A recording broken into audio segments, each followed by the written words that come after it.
What's going on, everybody? Joe Spears, Kevin Bergsmith with what is this, Kevin? Week four, week This was week five four. edition, Yes, week week four four. edition of the deep dive. It's crazy that we are halfway through the regular season. It doesn't feel right. I don't like it. Hmm. It makes me sad. So, good to see you tonight. Glad you stayed dry last week compared to the week before. The weather held off. Sorry about your Knowles. It's a rough thing. But hey, you watched Tennessee put up an ungodly amount of points in the first half. So I think I it did. even. Yeah. You were you were probably a shorter episode tonight. Honestly, you were down in Murfreesboro last Friday for a game that we all got wrong on our predictions. Germantown at Riverdale. We all picked Germantown, kind of for good reason. Germantown pretty good, we thought anyway. Riverdale beats them up 24-7. Before we get into the scouting report side of things, what did you take away from that game? Kind of surprised by Riverdale, like everybody else. I expected Germantown to come in and kind of teach them what Memphis football is all about, but Riverdale they didn't get worried. They didn't freak out. They didn't kind of start doing things that weren't themselves. They stay true to the playbook, stay true to the game plan, and just it was a war of attrition. Like it started out 7-0 for Germantown, and then 7-3 for Riverdale at halftime, and then 10-7 for Riverdale, 17-7 for Riverdale, 24-7 in the fourth quarter. It was just kind of like a slow, methodical. They just withstood Germantown and ended up pulling out the win. Yeah, I was getting the updates on that game, and I thought they were getting it wrong because I was like, this is Riverdale the week before. It's hard to judge this team at the moment because the week before they lose on the road at Beach in a monsoon, 7-0. I'm saying if that game's played in clear weather, I'm picking Riverdale every single time, regardless. I think they're a solid number two in that region behind Oakland. Oakland's just a different beast, like they are every year. But I was shocked to see that they handled Germantown so easily, especially when I saw Germantown got up. So it's a good win for the Warriors. We'll kind of touch on a couple of Germantown's guys just slightly because they are Division I athlete. They will be Division I athletes. You had Yasir Muhammad and Trayvon McGorry. I know both teams had guys that are no longer there, which kind of sucks to see. They went on elsewhere. They're playing at different schools. So from the Germantown guys, I mean, what did you see out of those two? I liked both of them. McGorry was the higher rated player. He's the junior receiver. Really liked him. Made a couple contested catches. You could tell at the start of the game, he was their offense. He was the game plan. It was a 3rd and long, and they kind of threw a very deep back shoulder fade, contested catch, made it look easy. Everyone in the stands was kind of like, did he just make that? Oh yeah, okay, first down. And then in the third quarter, I think this is where the game changed. They were down 10-7, and they threw a bomb down the right sideline, a 39-yard catch, right in the breadbasket, on the sideline in the end zone. It was an amazing catch, touchdown, got called back for a holding penalty. And they ended up punting the ball. Riverdale goes down and scores. So that 14-point swing because of one holding penalty just completely changed the game. But both of those catches really stood out. They were wow plays. He's a playmaker, contested catches, great body control, tracks the ball very well. He's impressive, especially for a junior, and not really a great passing offense. But he's someone who I would keep my eye on throughout the rest of this year and definitely going into next year as a senior. The second guy, Yasir Muhammad, is an athlete. He played safety. Much like a player we saw earlier this year, Weebush for Page, kind of plays both safety roles. When they go single high, he'll roll down and play a slot corner. Or if the other safety rolls down, he'll be the single high, kind of an interchangeable, versatile safety defensive back type. Plays very well, very smart. He's what I like about him is he was never in a bad position, meaning he never got burned. They never targeted him because he was always covering his guy. When he made a play, it was to cover for somebody else and to stop the runner or receiver from gaining a lot more yards. He was kind of covering someone else's mistake. But the first tackle he had, I think it was in the second quarter, he tracked the guy about 30 yards and saved a touchdown. So very good player, very versatile. I like him. Like a Memphis DB, he's one of those guys that if you're in the future, if you're ever going through a college roster, just kind of like you like the idea of a safety or an athlete from Memphis. You want a guy like that on your team. So the fact that he's going to UNLV, I think he'll be a fan favorite. If guys look down, just like, why don't we get more of those guys? Let's go back to Memphis. Let's go back to that well and get another guy from that area. You spoke of Weebush a little bit earlier. Mind you, we did his episode a couple weeks ago. He's now committed to Wake Forest. I want to say thank you to William for decommitting from Memphis a week after we shot that episode, and then committing to Memphis last week. So thank you for that. I gave him a little bit of stick for that the other night when I was out there. But yeah, no, I had heard of Yasir. Saw he committed to UNLV. I've seen a lot of tape of him. He does look good, so I'm with you there.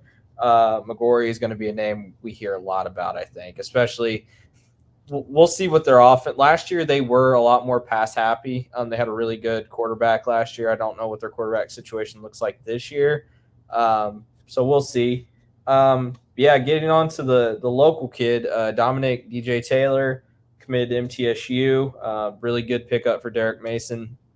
Before I get into what you saw out of him, I've seen DJ play a couple times, really impressed with what I saw out of him on that Riverdale team last year that was just so star heavy with Brock Montgomery and Braden Graham and all those guys, Keyshawn Williams. They had so many guys on that team. He kind of flew under the radar, but he really was an effective back for him. He's having a great year so far. He's kind of the leader of that team with Riverdale building or having to rebuild in a lot of key spots, and they're kind of thriving with him leading the way. So he's ranked number 31 in the state, committed to MTSU a couple months ago, team captain, obviously. I'm sure he had a big game Friday night. What did you see out of Dominic? He's kind of tough to evaluate, honestly. I like that the offense uses him without overusing him. So they play kind of like a pro-style offense. They're in shotgun a lot. They go single back. Sometimes they went split backs. He gets the first couple carries of the game. So obviously, like, all right, he's the guy. He's the one ranked player on this team. All right, going to see him. And then they kind of go away from him, but they use him in play action a lot. They utilize him in the passing game. He had 3 catches.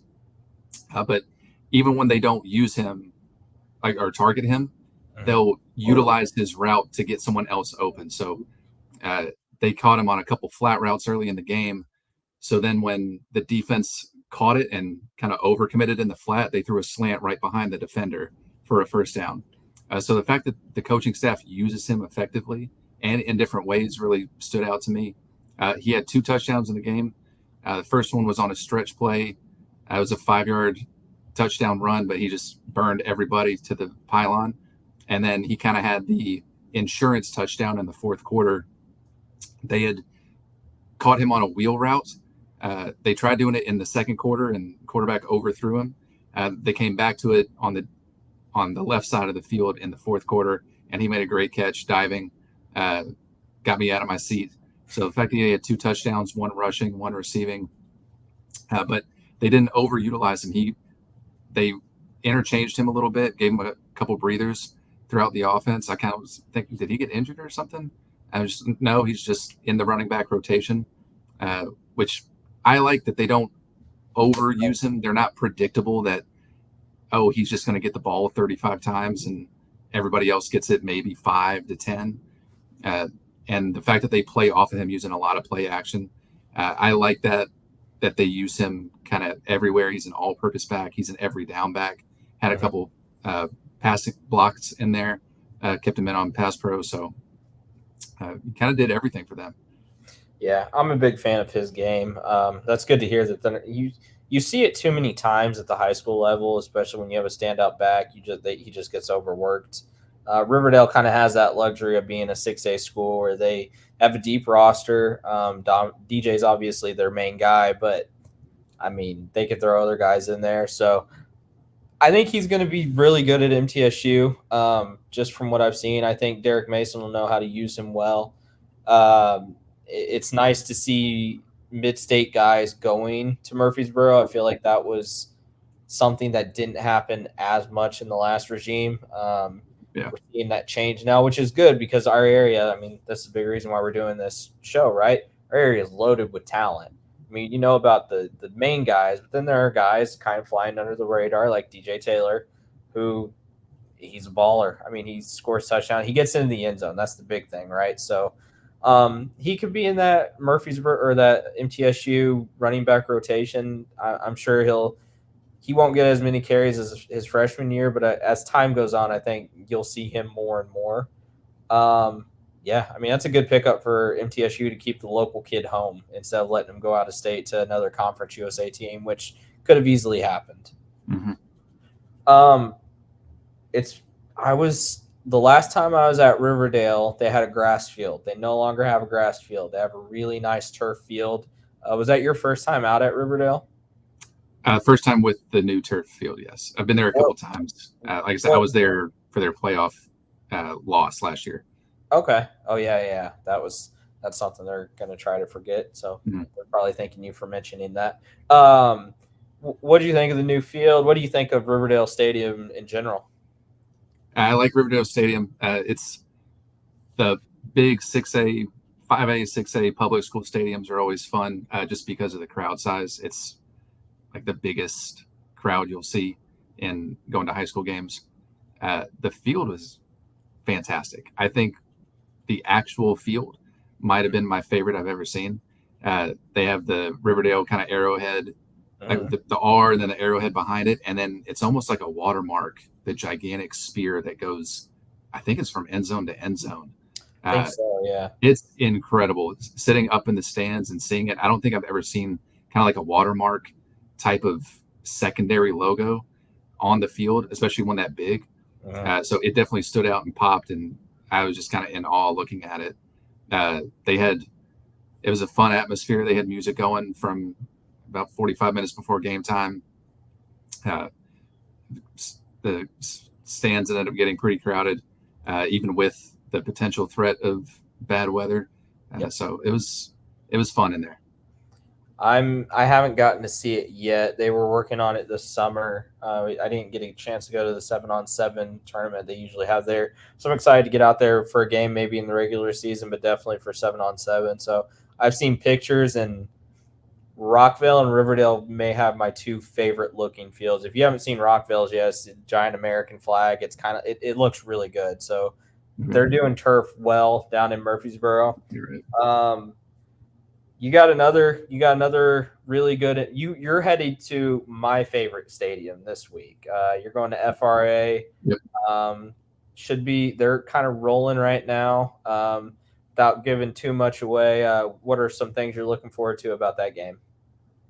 Well, the first thing, staff at 615 loves FRA Stadium, so I'll get to go see their favorite place. Like you said, FRA is 4-0, so I'm excited to see them, see if they live up to the hype, so to speak. And then looking to see a young player, youngest player I'll see all year, a sophomore. These guys are usually my favorites because it's all just talent, just natural talent. And, barring something crazy, I usually follow these guys again as juniors and again as seniors. So I get to have a lot more data, really get to see these guys grow and progress. So excited for this guy coming up.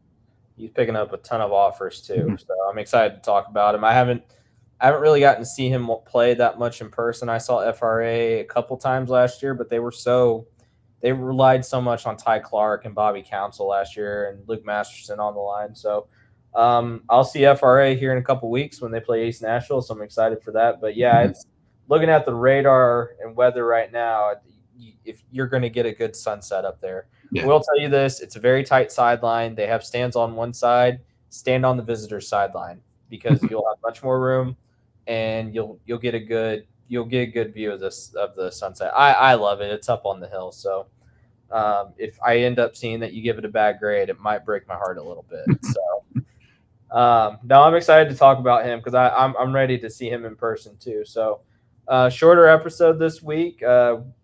We're in the meat of the season, man. It's here. We're getting a real good idea what these players and teams are like. So it's always fun, and here's to hoping your Knowles pick up a win this weekend. They need it. It's needed. They need it bad. This is Joe. I'm Kevin. We'll see you guys this Friday at a game and Thursday as well. So talk to you guys next week.